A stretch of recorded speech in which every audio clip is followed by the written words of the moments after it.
I began writing this book many years ago, and I knew it would take a long time to write. I knew always the structure would be this disparate, different moments, but I did not understand how they were connected. I did a tremendous amount of research, evolutionary biology, history and philosophy of science, consciousness, history, because I'm very interested in all the forces that lead us to a present moment. So, evolution and revolution. And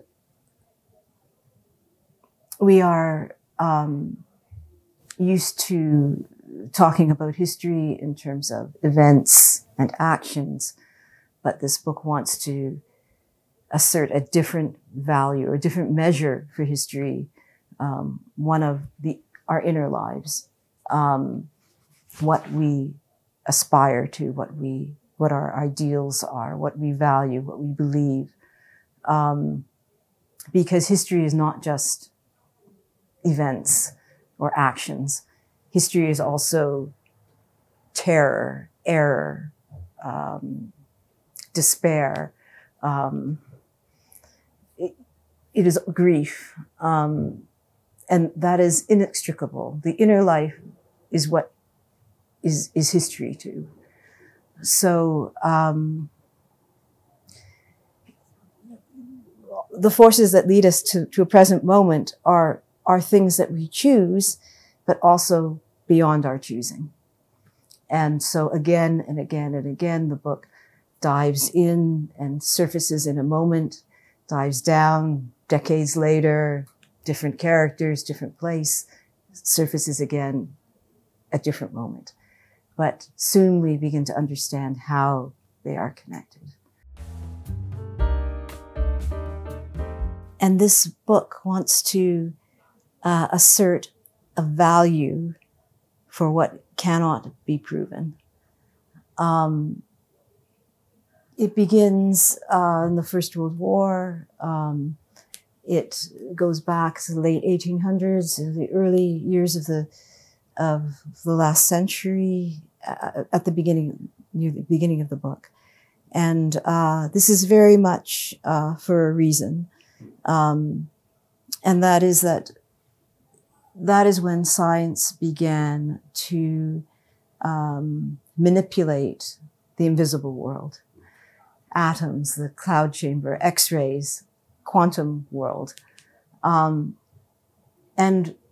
when it began to manipulate the invisible world, it displaced our ancient relationship to what is invisible, to what cannot, by its very nature, be proven.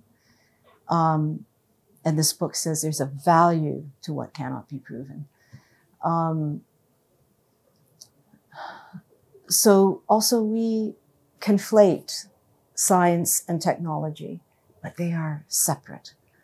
And we need to examine and understand that distinction and the place that technology now has in our lives.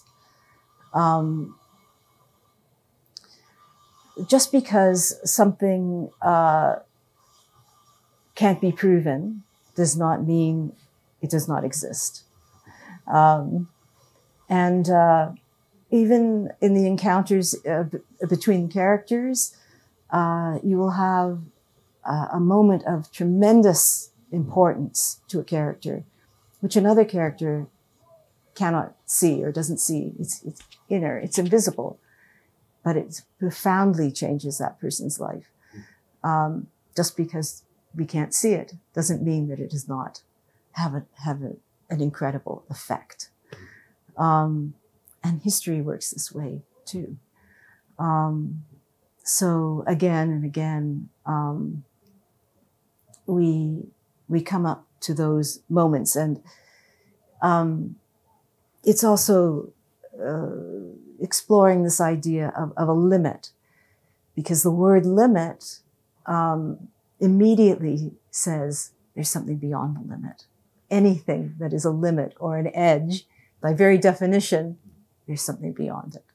So this book is trying to name those moments and what might be beyond it. Absolutely. And in everything I write, but in this book, very much, I want the reader to read slowly, or to feel they can read slowly. I want there to be room for the reader in the book, reader on the page. It's a risk because you don't want the reader to stop reading or to throw away the book in frustration. You want to be with the reader, though. And especially if you are, I believe that, if the moment when the reader's gaze meets the writer's gaze, that something has a chance to be mended, repaired, rescued. And so it's very important to me that within the book there is time to do that.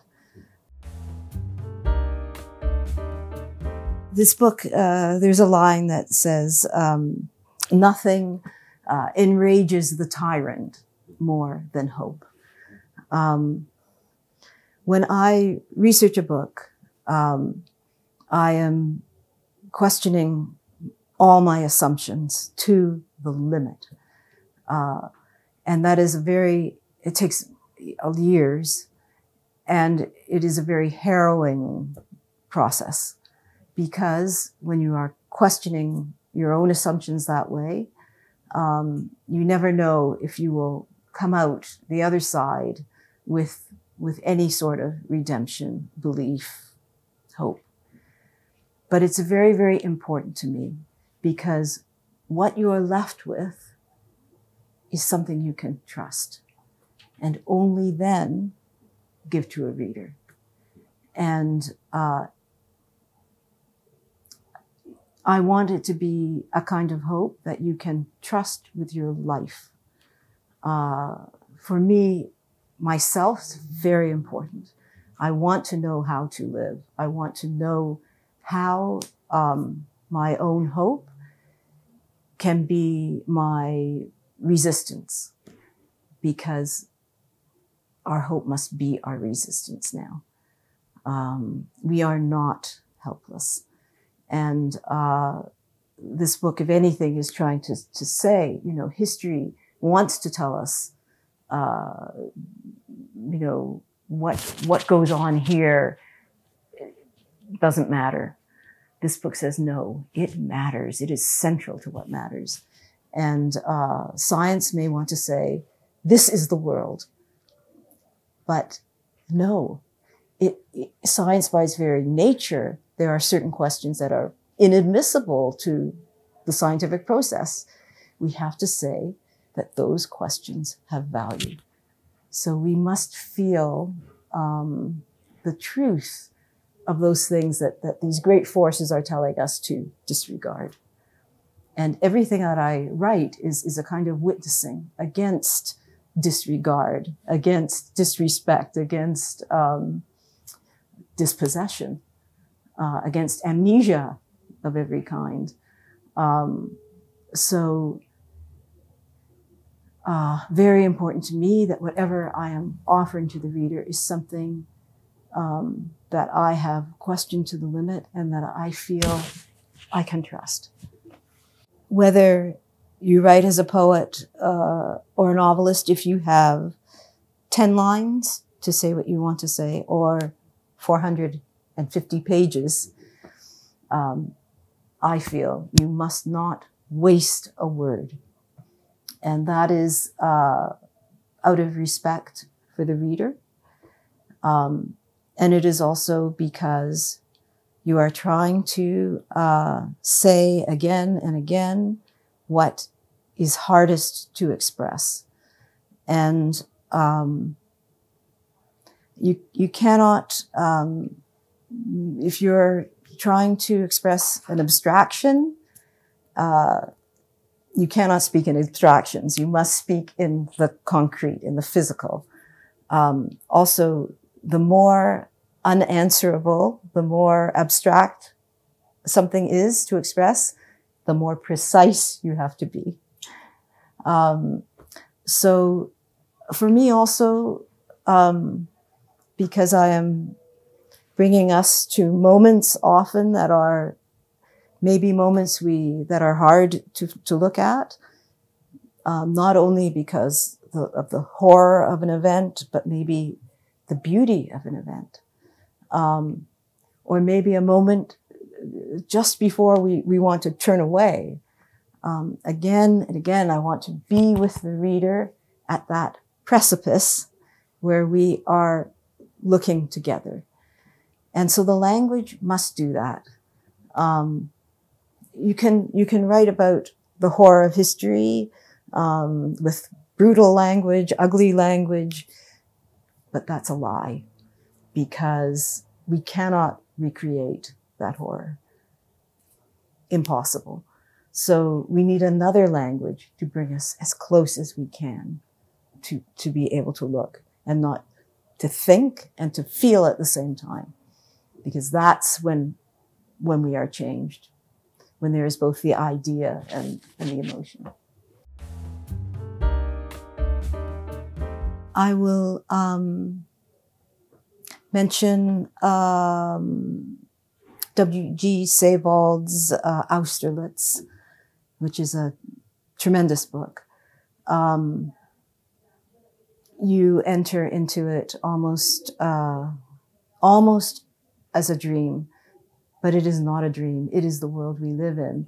And it is just that maybe the landmarks are in such detail that they seem unfamiliar. And he situates us morally in that book. And it's very powerful,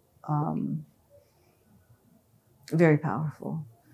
I will mention Labatou's books, When We Cease to Understand the World in English, The Maniac, both books that have been translated into English,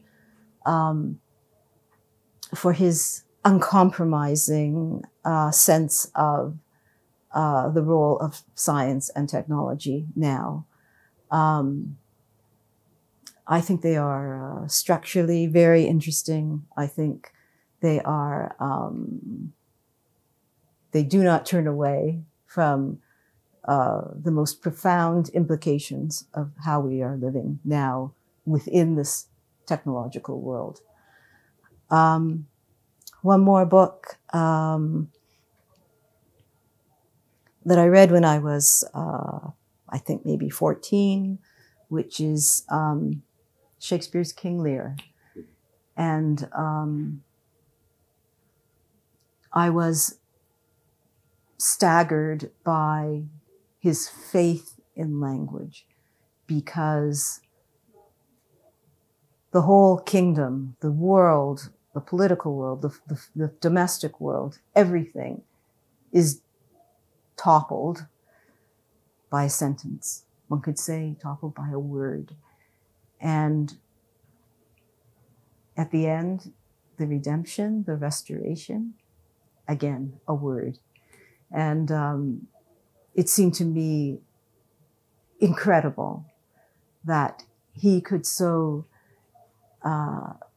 amazingly confront two systems of action, two systems of belief, two scales of how we see the world so precisely. And in that clash cause calamity. And how everything can tip in a moment, in a word, to redemption. And we know that in life, there is a moment when we say yes or we say no to another person. In history, again and again, people who have helped other people during wartime. They're asked, how could you risk your life for a stranger? And every time they say, what choice did I have? And so here you have someone who is right there in front of you. You can say yes, you can say no. And in so many cases, we forget this, but in so many cases, it is simply yes. This is another human being. I understand exactly what is needed. And so, again, it's a kind of feeling our own power to make change. It's incredibly important, and incredibly important now. I think that there are books or writers, their whole work, who we have a relationship to. And even if you're not rereading those books, we carry them in us, and we change, and our relationship to them changes. Or we simply go deeper and deeper into that relationship. I have that relationship with certain poems, with poetry, with certain, with the books that I've mentioned, and with a writer who I know is beloved here, John Berger, who was a very intimate friend for 35 years. And his work is precise. And in it, an unassailable compassion.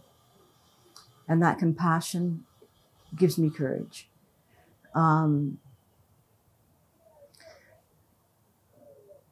He used to say to me, be as brave as you already are. And I say the same thing to him, be as brave as you already are. And so I think the books that we love do this for us. Because a book speaks, but a book also listens.